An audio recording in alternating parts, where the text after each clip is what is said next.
गोबर से गैस पैदा करने वाले सबसे बड़े प्लांट का इफ्तिताह। गोबर से बायोमीथेन गैस कैसे बनेगी? गोबर से गैस पैदा करने वाला मुल्क का सबसे बड़ा प्लांट कराची में लगा दिया गया। पाकिस्तान के सबसे बड़े बायोमीथेन गैस मंसूबे के पहले मरहले का पीर को कराची के जिला गडाब में इफ्तिताह किया गया है। वज़ीर आला सिंध के मुआविन खुसूसी बराए सरमायाकारी और public private partnership Syed Qasim Naveed Qamar ने इस इक़दाम को सराहते हुए इसे साफ और माहौल दोस्त तवानाई की जानिब एक अहम कदम करार दिया।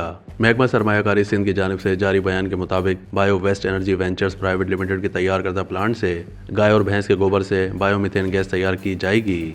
सिंध हुकूमत के अहदेदारों ने इस बात पर जोर दिया कि इस मंसूबे से डेयरी इंडस्ट्री से वाबस्ता कारोबारी इदारों में गाय भैंस के गोबर से मुफीद गैस हासिल करने की अफादियत के बारे में आगाही बढ़ेगी।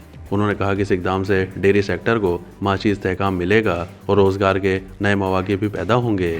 बायोमीथेन, जिसे काबिल तजदीद कुदरती गैस भी कहा जाता है, नामियाती फुजले से तैयार होने वाला एक काबिल तजदीद ईंधन है। ये कुदरती गैस का एक साफ मुतबादिल है जिसे घरों, सनतों और ट्रांसपोर्ट में इस्तेमाल किया जा सकता है। इस मौके पर bio waste energy ventures private limited के chief executive officer Waqas Mohsin ने कहा है कि plant 23,000 mega meter biomethane gas पैदा करने के काबिल होगा और रोजाना 4 से 5 मेगावाट बिजली भी पैदा कर सकता है। गैस की पैदावार के अलावा यह मंसूबा हरारत और राख के बाकियात को इस्तेमाल करके ईंटें बनाने में भी मदद देगा। प्लांट रोजाना 380 टन बायो वेस्ट प्रोसेस करेगा।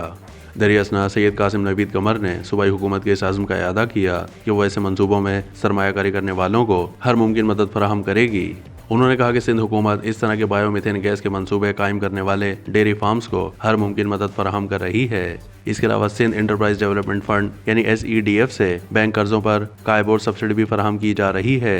तकरीब में SEDF के chief executive officer Khizar Parvez और महकमा सरमायाकारी के दीगर अफसरान भी मौजूद थे।